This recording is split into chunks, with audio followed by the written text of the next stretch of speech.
Bismillahirrahmanirrahim. Assalamualaikum warahmatullahi wabarakatuh. Sebelum kita mulai perkuliahan pada kesempatan kali ini, mari kita terlebih dahulu dengan membaca bacaan basmalah bersama-sama. Bismillahirrahmanirrahim. Baik, pada kesempatan kali ini kita akan berdiskusi bersama mengenai vaksin rekombinan.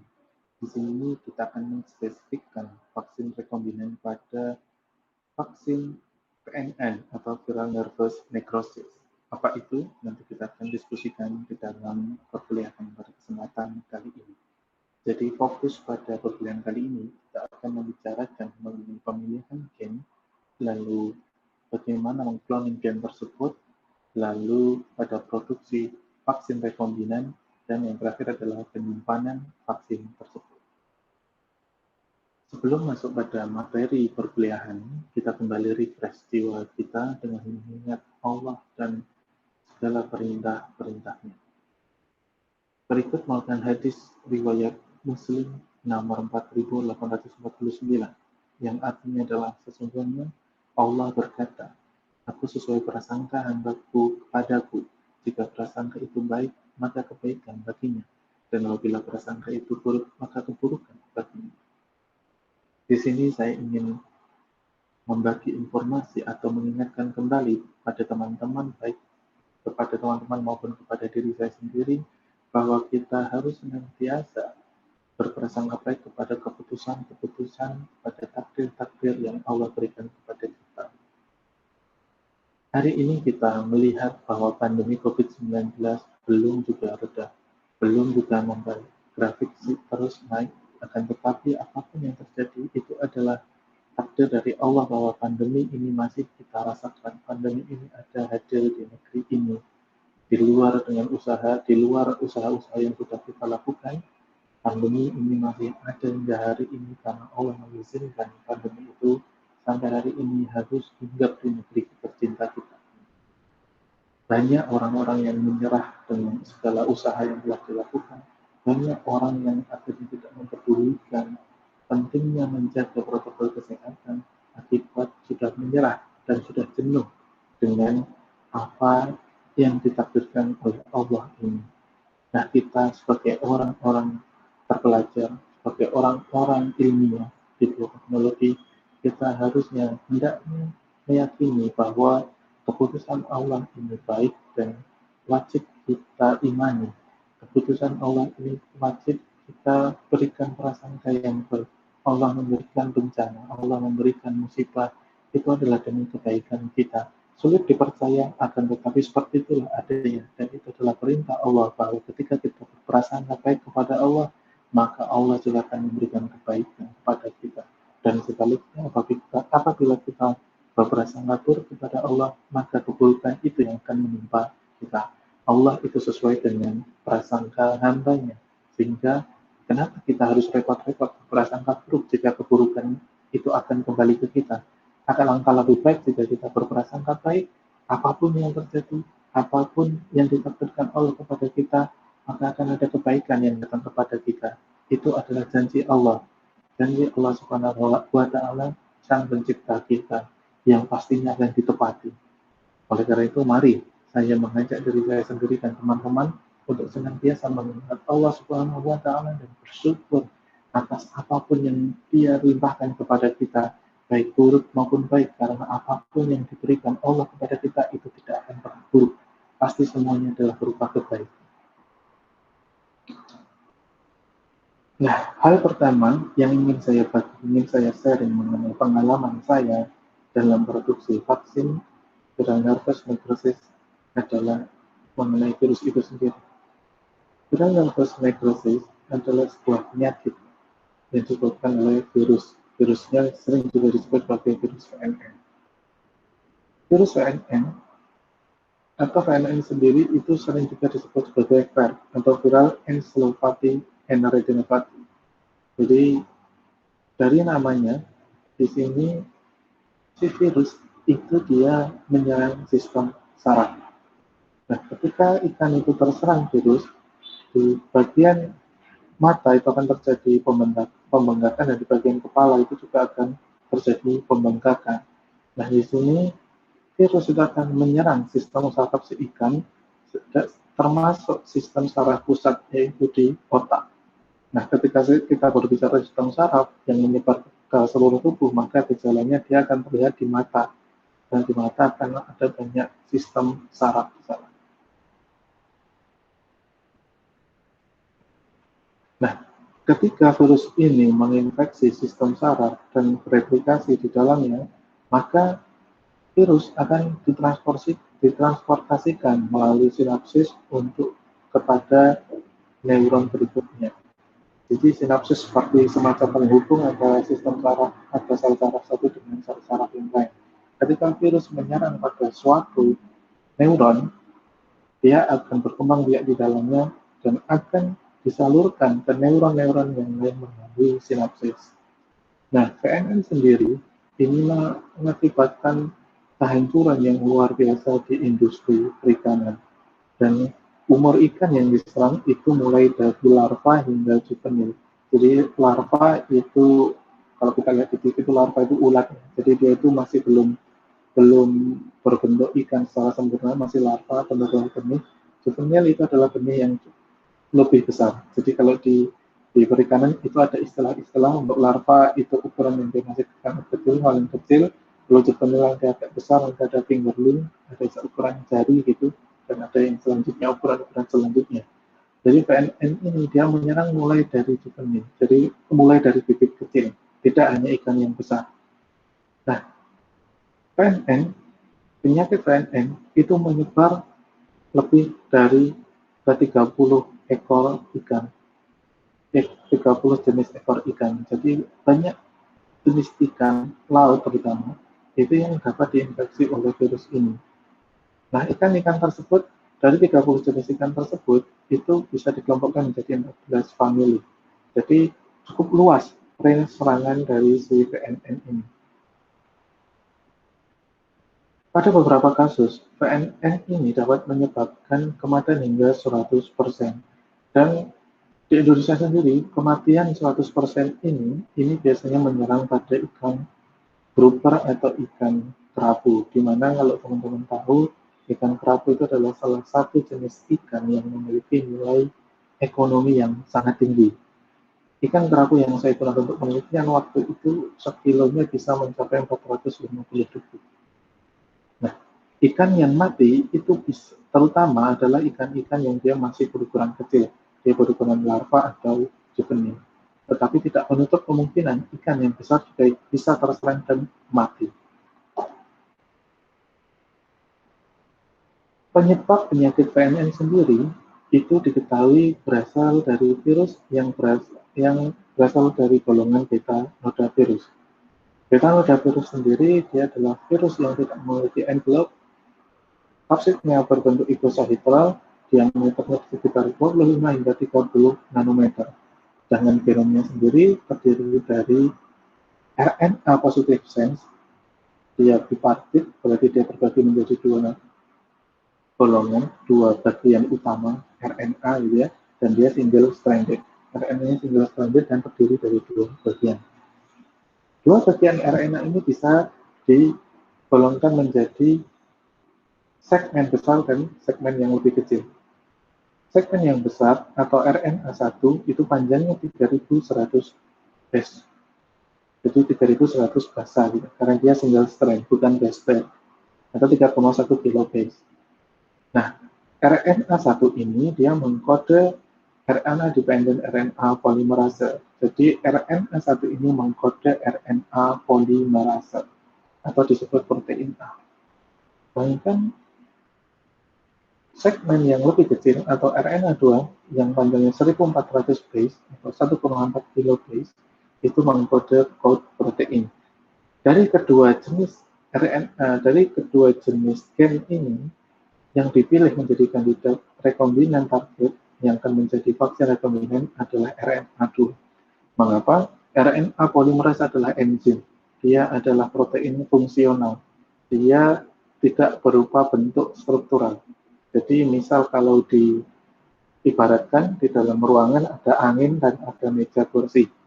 Nah, RNA1 ini angin, sedangkan meja kursi itu adalah RNA2. Orang akan lebih dapat mengenali dengan baik meja kursi dibandingkan untuk bisa melihat atau mengenali angin. Karena angin itu ada, RNA polimerase itu ada, tetapi tidak kelihatan, sangat kecil. Jadi ketika dia adalah protein fungsional, itu bisa sebenarnya digunakan sebagai target vaksin, tetapi dia kurang bagus jika dibandingkan dengan RNA, dibandingkan protein-protein struktural. Nah, RNA2 ini protein struktural. Kenapa? Dia adalah pembentuk struktur dari mantelnya, bagian coat protein. Padahal ketika sebuah patogen masuk ke dalam tubuh inang, hal pertama yang dikenali oleh sistem dalam tubuh inang adalah bagian permukaan. Nah, coat protein ini adalah bagian permukaan si virus, sehingga akan tepat jika RNA2 ini yang menjadi kandidat pemilihan kandidat vaksin. Nah, ini adalah salah satu faktor utama dalam pemilihan gen mana yang menjadi kandidat vaksin, yaitu gen yang dia merupakan gen struktural dan bisa menimbulkan respon imun yang baik. Nah, kebetulan di PNN sendiri ini, virus PNN, dia hanya mengkode 2 jenis RNA ini sehingga sangat mudah untuk menentukan bagian mana yang akan menjadi kandidat vaksin. Nah, cara memproduksinya, kita mengisolasi terlebih dahulu si RNA virusnya. Virusnya diisolasi dari jenis kerapu macan, Epinephelus buspofitatus. Nah, di sini ikannya dipilih adalah ikan yang memiliki gejala akibat infeksi PNN, seperti kehilangan keseimbangan, lalu dia berenang secara tidak teratur, dan munculnya kematian. RNA, karena virus ini menyerang bagian sistem saraf pusat, maka RNA diekstraksi dari bagian mata dan otak, dibelah kepalanya dan diambil matanya. Nah, di sini RNA diekstraksi menggunakan kit ekstraksi RNA komersial. Kita lihat ekstraksinya beres. Nah, untuk mengamplifikasi, dibuatlah sepasang primer yang dia bisa mengamplifikasi code protein secara utuh. Jadi gen code protein ini secara utuh akan diamplifikasi. Nah, di sini dilakukan metode bioinformatika dengan cara alignment. Jadi ada beberapa sequence gen dari code protein PNN itu dibandingkan dan dipetakan bagian mana yang akan diamplifikasi, bagian mana yang akan menjadi batasan si primer bisa mengamplifikasi. Nah, pada bagian primer itu, pada ujung limanya, itu dia ditambahkan dengan sequence yang dia menjadi titik potongnya EcoR1. Ini ujung 3 ya, bukan 5 ya. Jadi ujung 3-nya ada EcoR1, dan ujung 5-nya ada sequence yang menjadi target pemotongan enzim restriksi HINDI3. Jadi depan belakang itu ada ketambahan sequence. Ada ketambahan sequence yang dia menjadi target pemotongan enzim restriksi. Pada ujung 3 itu adalah sequence yang menjadi target pemotongan enzim restriksi jenisnya EcoR1.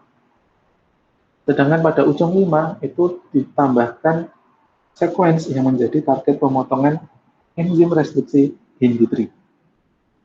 Fungsinya apa? Nah, di sini nanti fungsinya adalah untuk melekatkan si primer ini ketika cloning nanti.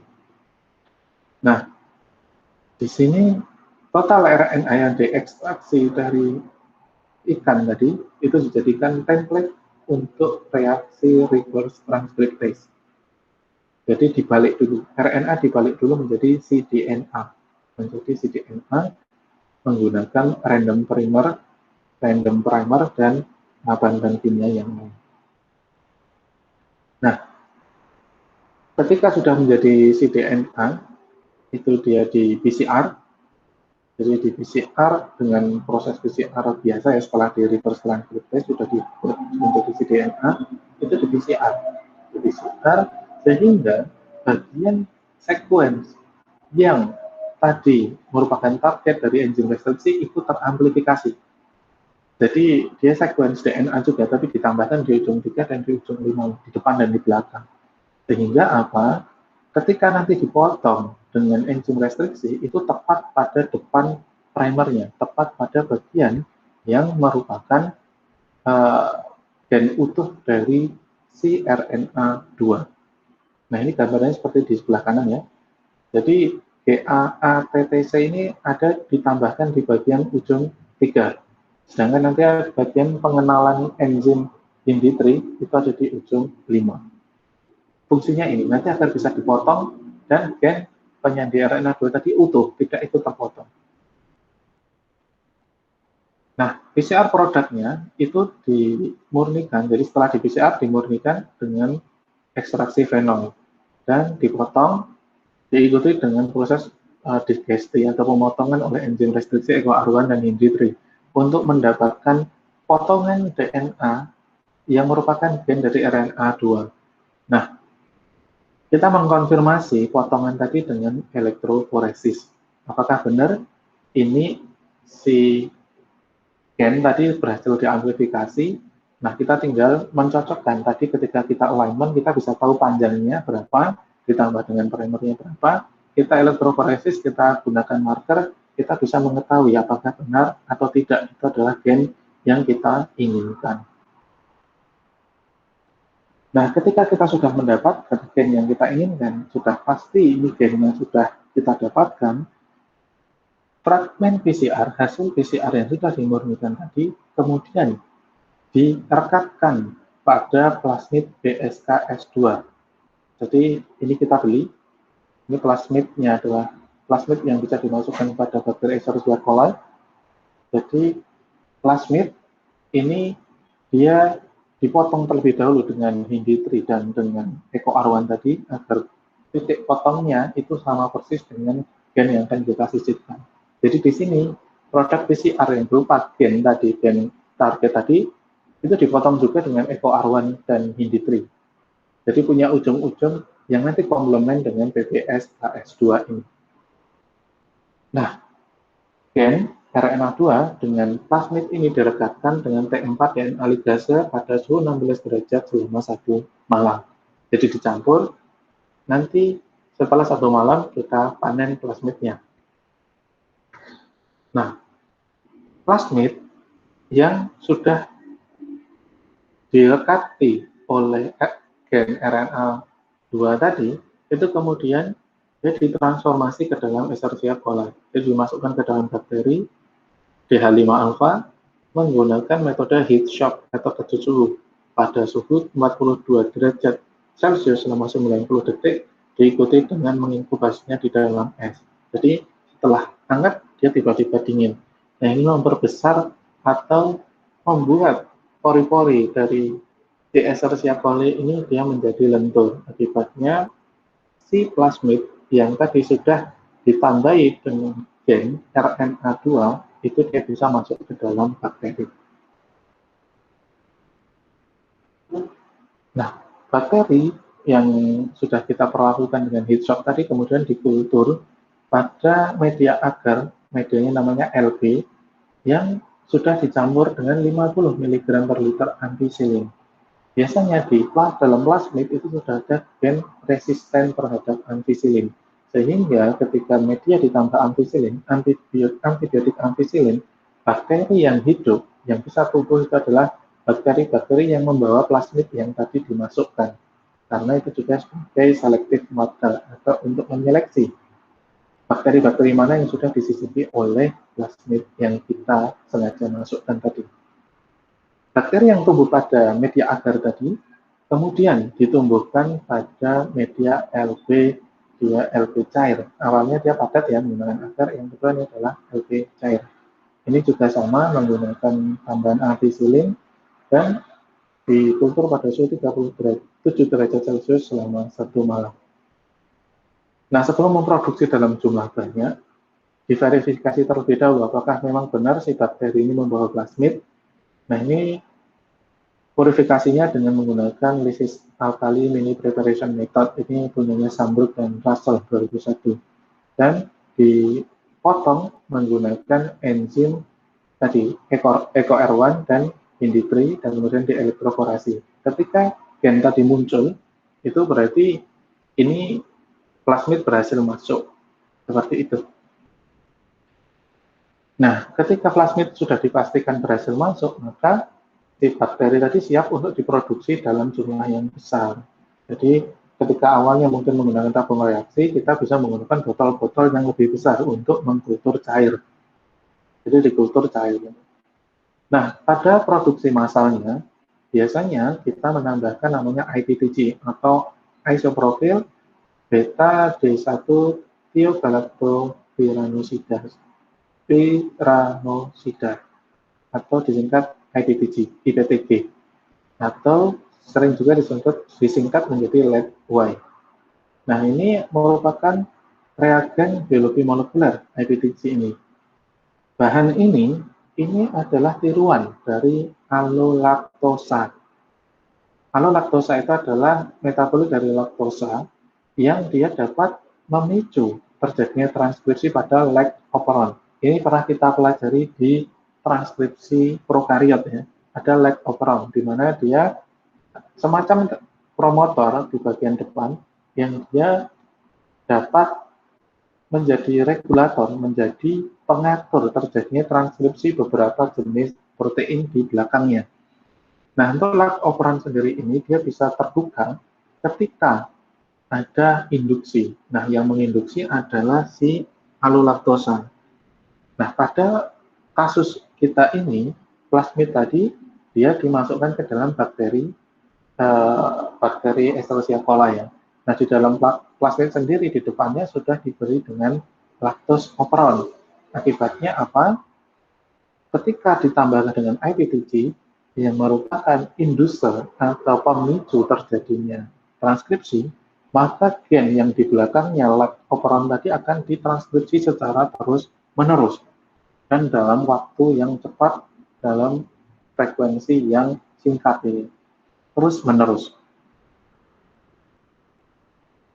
Seperti alolaktosa, IPTG ini dia akan mengikat leg repressor atau penghambat terbukanya leg operon, sehingga represornya itu lepas dari bagian leg operon. Represor itu yang menghambat, ada bahan yang dia nempel di leg operon yang mengakibatkan RNA polimerase itu dia tidak bisa melanjutkan jalannya, jadi terhambat, kepentok gitu.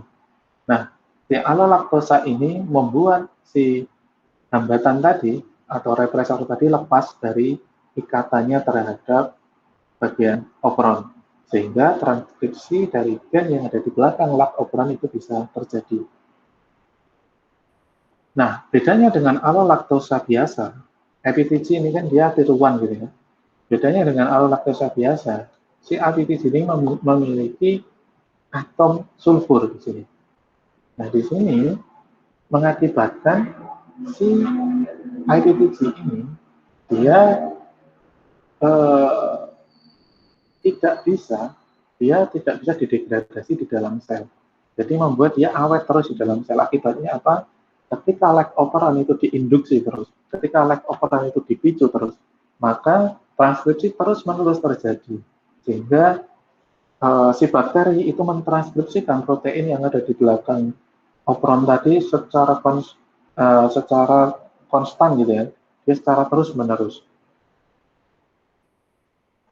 Nah, biasanya IPTG itu ditambahkan ketika dia sudah dikultur beberapa jam, 6 jam gitu, dia ditambahkan IPTG. Karena harapannya si bakteri sudah mulai membelah diri, sudah banyak membelah diri di dalam kultur cair, ditambah IPTG, dia semakin cepat untuk produksi si proteinnya. Nah, ini biasanya 24 jam, besoknya ini dia dipanen seperti itu. Nah, cara panennya itu adalah dengan disentrifugasi. Bagian supernatanya dibuang, bakterinya dia dipanen. Bakterinya dikumpulkan dari satu, dan kemudian dipecah menggunakan sonikasi. Jadi endapan bakteri tadi dipecah menggunakan sonikasi. Alatnya sendiri kurang lebih seperti yang ada di gambarnya. Diibaratkan yang seperti tombak itu, yang nancep ke cairan warna biru itu adalah sumber getaran suara ya. Nah, bagian yang biru ini adalah kita ibaratkan sebagai kumpulan dari bakteri yang tadi kita sentrifuge, yang kita panen. Nanti bagian ujung tombak ini dia akan bergetar dengan kecepatan tertentu menghasilkan gelombang suara dengan frekuensi tertentu yang mengakibatkan antar sel bakteri itu bertumbukan dan pecah. Nah, sonikasi ini biasanya dia berlangsung pada frekuensi lebih dari 20 kHz. Nah, biasanya ini ditambahkan tools tertentu ya, karena biasanya panas, biasanya nanti akan ada pendinginnya di dalam alat ini. Atau kalau tidak, botol yang isinya bakteri tadi kita masukkan ke dalam wadah yang isinya es, baru kita pasangkan pada ujung tombak yang bergetar.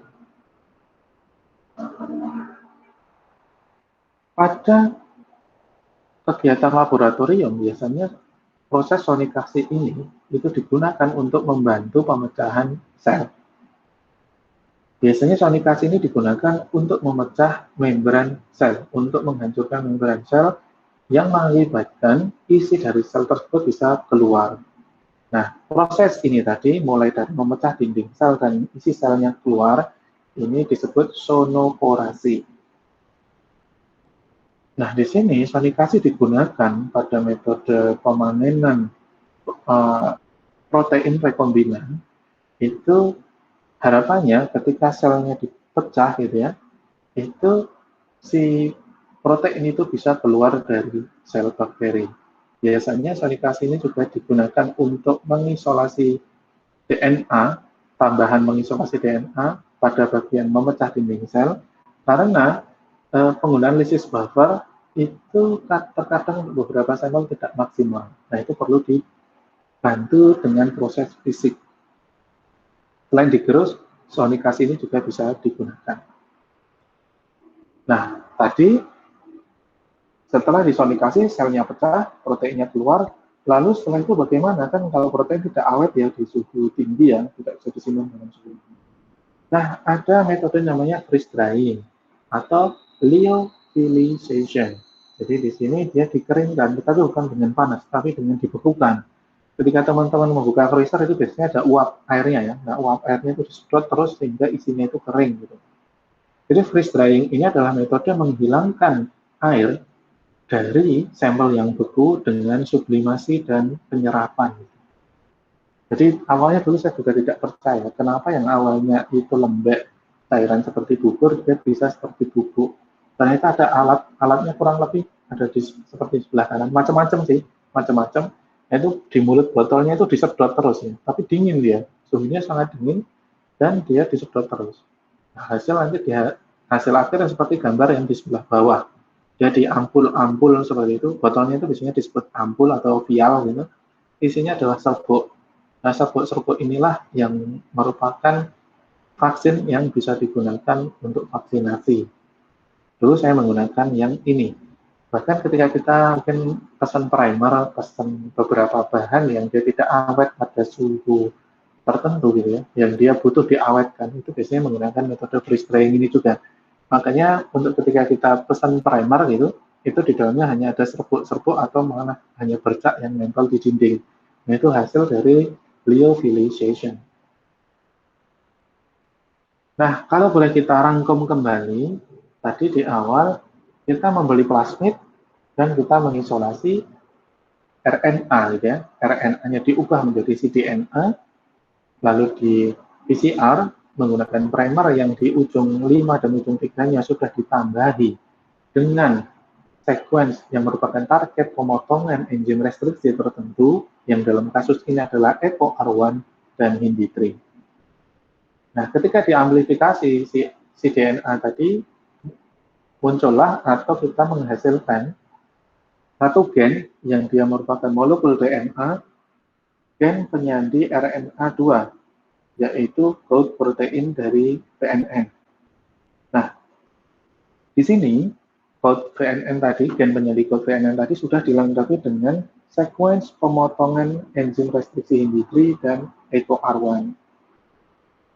Nah, di sini hasil PCR-nya dipotong dulu dengan enzim restriksi EcoR1 dan IND3 sehingga ujung-ujungnya itu sudah merupakan ujung yang sudah dipotong. Nah, setelah itu baru digabungkan dengan plasmid yang tadi kita beli, di mana plasmidnya juga kita potong dengan EcoR1 dan IND3.